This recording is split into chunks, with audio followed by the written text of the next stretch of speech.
Hello everyone, shalom. So I'm going to begin a series of talks about our prayer service. And I'm going to begin with just the overall. We talked a little bit about this, back in the fall, but I'd like to lead us up to a discussion of the high holiday service so you get a full idea and have full understanding before you go into high holidays. So our service has a basic overall structure or order. The word sidur comes from the root word seder, which means order, and every formal service contains certain components, namely the Shema, the Amidah, a Kaddish, the memorial prayer. How many different services or variations are there? Well, I stopped counting because if you think about it, each day there's something different going on. We have the psalm for the day. It may be the new month. It may be something, celebration going on. So we have different services, and again, there are countless variations to the service, but every service has the same basic overall structure or order.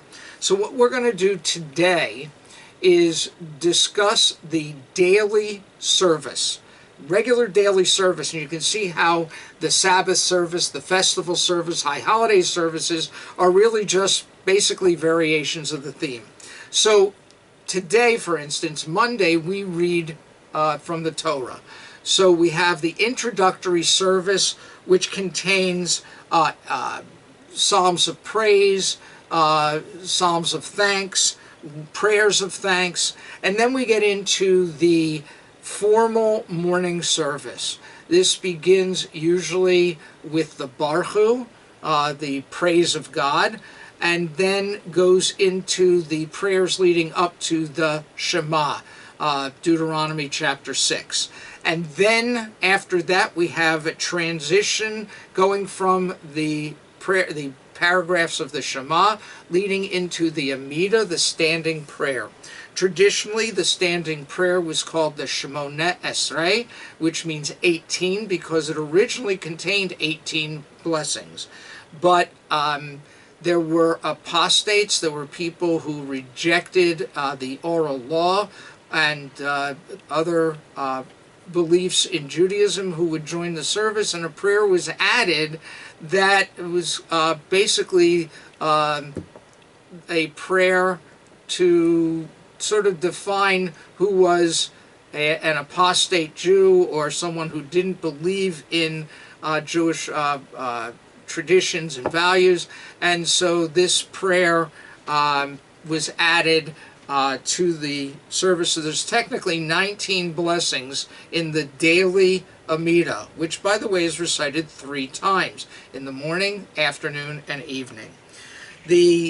On a Monday, a Thursday, the Torah service is, we read from the Torah, and so the Torah reading is for each of those days is a sort of an abbreviated reading from the entire portion.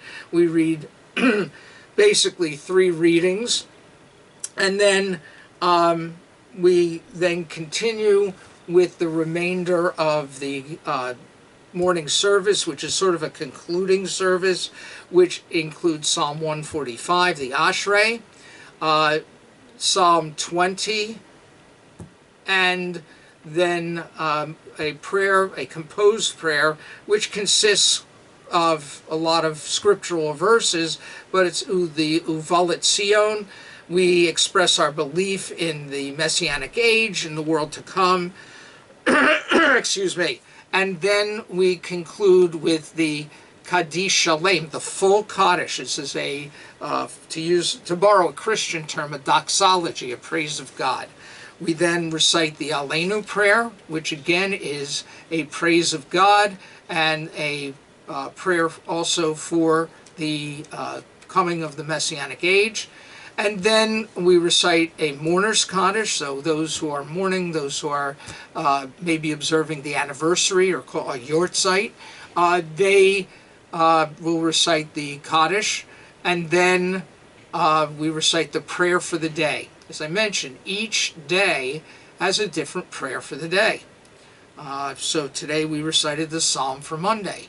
Tomorrow the Psalm for Tuesday, etc., etc.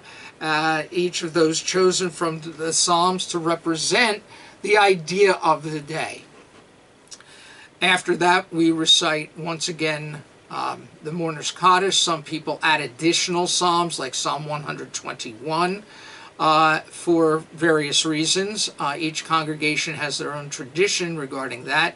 And once again, we conclude with the Mourner's Kaddish. So that's the overall structure of the daily morning service. We will get into a discussion of the Shabbat and festival service in our next session. I wish everyone a wonderful day. Do good, be well, and be happy. Shalom.